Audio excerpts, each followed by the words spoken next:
තෙරුවන් සරණයි. අපේ මේ දහම් පණිවිඩ අහන පින්වත් හැම දිනාටම මේ උතුම් වූ දහම් මඟ ගමන් කරන්නට සියලු පාරමී ගුණයන් වැඩෙන්නට අපි ආශිර්වාද කරනවා.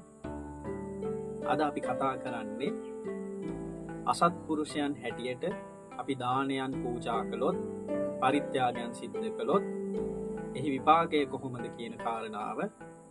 ඒ සඳහන් කරන්නේ අසත්පුරුෂ දානං නාම නාතං හෝති මහප්පලං. යමක් කෙනෙකුට දෙන විට ඔවුන්ව පහත් කොට ගෞරවයක් නැතිව එය අකමැත්තෙන් දෙනවා නම්, එහෙමත් නැත්නම් මම දෙන නිසා මුන් කනවා කියලා කියනවා නම්, හෝ සිතුවිල්ලකින් හරි හිතනවා නම්, ඒ දන් දීම හෝ පරිත්‍යාගය ලබන කෙනාගේ ආත්ම ගෞරවය විනාශ කර දෙනවා නම්, ඒ දෙන කිසිම දෙයකින් පිනක් හෝ සැනසීමක් ලැබෙන්නේ නැහැ. එයින් සිද්ධ වෙන්නේ ඔබේම චරිතය පහළ හෙළන මානයම පමණක් වැඩෙන එක. එවිට ඔබගේ නූපන් අකුසල් වර්ධනය වෙලා භව ගමන දීර්ඝ වෙන්න පුළුවන්කම තියෙනවා.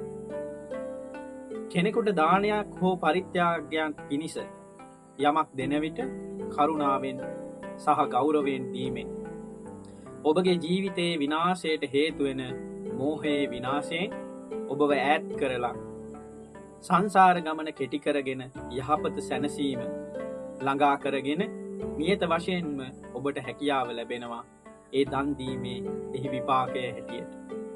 මේ පිළිබඳව අවබෝධයෙන් හැමදෙනාම කටයුතු කරන ලෙස සිහිපත් කරන අතර හැමදෙනාටම තුනුරුවනේ ආශිර්වාදය ප්‍රාර්ථනා කරනවා. නුවණින් සත්‍ය සොයා යමු.